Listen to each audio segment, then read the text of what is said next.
Little children should be saying the Pledge of Allegiance to the flag. Mr. Aquino has identified himself as an antichrist. He preaches that as the leader of the Temple Set. I don't think I'm misquoting him. I find it inconceivable that we can have candidates talking about one nation under God and having our children say that, yet by the same token, we can have somebody in our army as a colonel leading our troops in battle who are opposed to the very concept of God and whose whole purpose it is to fight against God. We have to take a break right here. Next, more on the connection between Satanism and violence, including more charges of the sexual abuse of children. If you have let your kids watch up until now, we urge you, ladies and gentlemen, we are not kidding. Get them away from the TV during our next report. We'll be right back.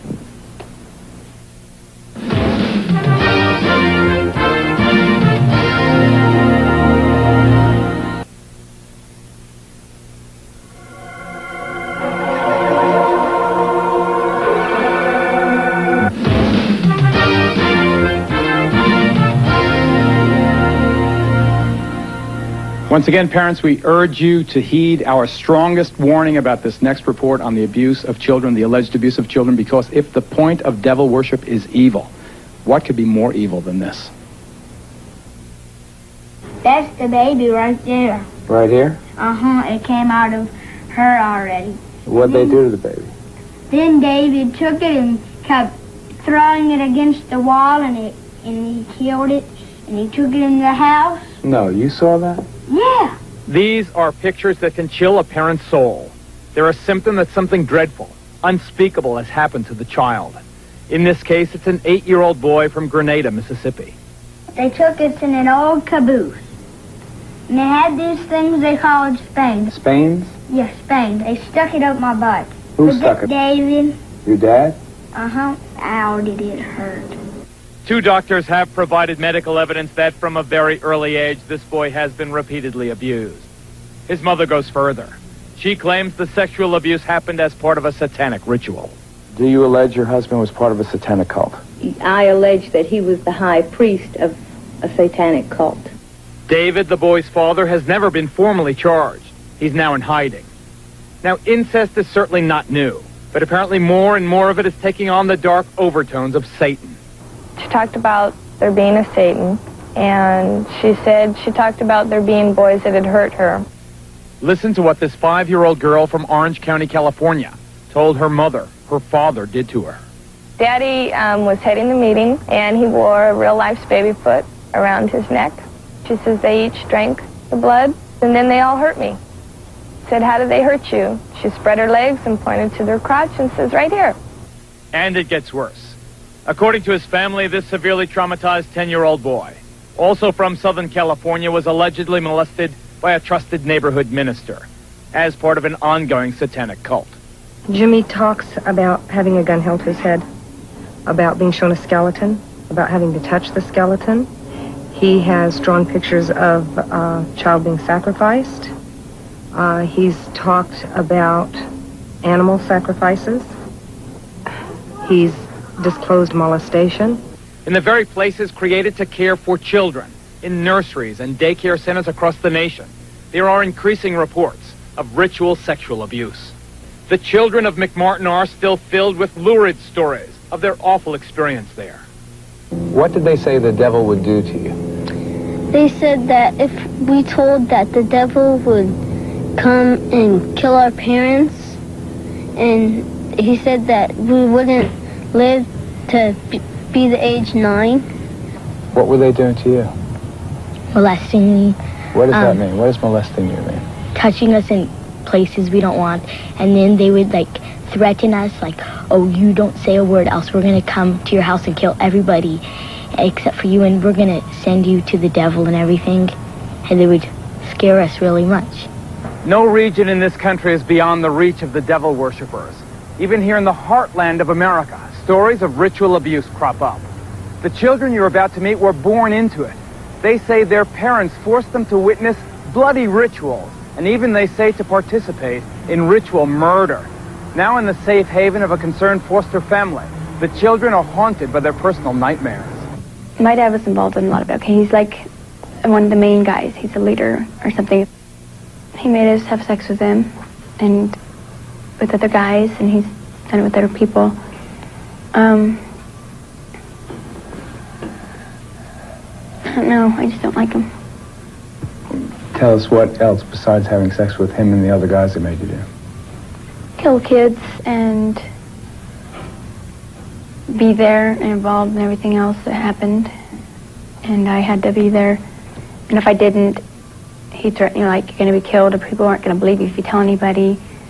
Or I'll find you, you know. So he said there's no way out and you must do it.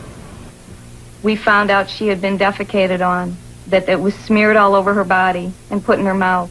My children have talked about all of those things and worse. They've talked about having to kill other children. Well, she told me about the time from as we think was about year and a half, 2 years old, when this was the satanic cult that she was involved with. And she was made to take a gun and put it up to someone's head. It was another child, and pull the trigger. One of the greatest difficulties in reporting a story like this one is that so much of it sounds so outrageous, too dreadful, too bizarre to be true. Well, here in Nebraska and elsewhere across this nation, concerned citizens have gotten together to defeat that disbelief. This organization is called Believe the Children. Its guiding principle, that the stories these young victims are telling are too widespread, too consistent not to be true. The stories are so outrageous, and I am such an honest person, I assumed everybody would believe me. And to this day, I'll get in the middle of a story and I'll think, they're going to think I'm crazy. This sounds crazy. But when you begin to hear this same thing time and again, different stories, but the same horrible underlying things, the same behaviors in the kids, I just want to scream. I'm a stranger. I come up to you and you tell me this story and I say, I don't believe you. How do you react? What do you do? I just say, well, that's your right not to believe it. But someday, if you see something or you hear something from somebody else, just remember what you heard from me. If we were lying, I don't think we would come up with such good lies. Are you telling us the truth? If this isn't true, I mean, you can do anything you want with me, but it's true. So sad. Let's go now to the McMartin preschool parents who have gathered for us in Los Angeles. You recall that case, notorious case. I must state for the record, however, that the charges against most of the defendants have been dropped.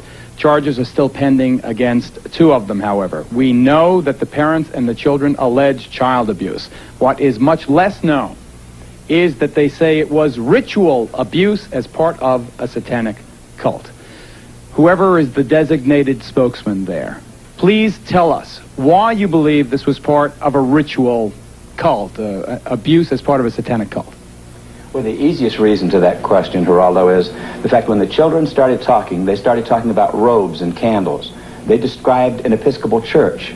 And once they started narrowing that down, you could see that it had to be satanic. It's very important in satanic religions to have a priest because they truly do believe in power.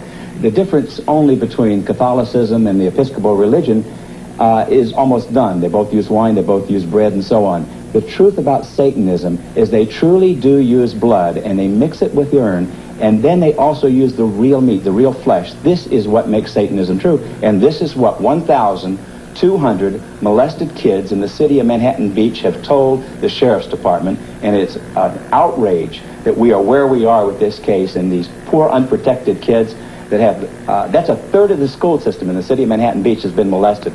We have 8 preschools closed here.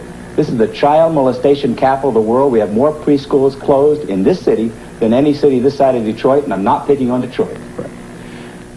You may have heard of a case here in New York recently where last year, actually, a little 6-year-old girl called Lisa Steinberg was murdered, allegedly by her own step-parents. Well, that trial for the murder of that little girl opened here in New York today. There were some shocking developments. The defense attorney stated that in some way the parents, or at least one of them, was a member of a satanic cult. That just today here in New York. We're joined now by Maury Terry, author of The Ultimate Evil. He has been studying this and other satanic cases. Why do you believe the satanic cult had something to do with this case of Lisa Steinberg? Well, in the first instance, Geraldo, the police removed demonology books from the Steinberg and Nussbaum apartment in New York. In the second place, I have seen writings done by Hedda Nussbaum, the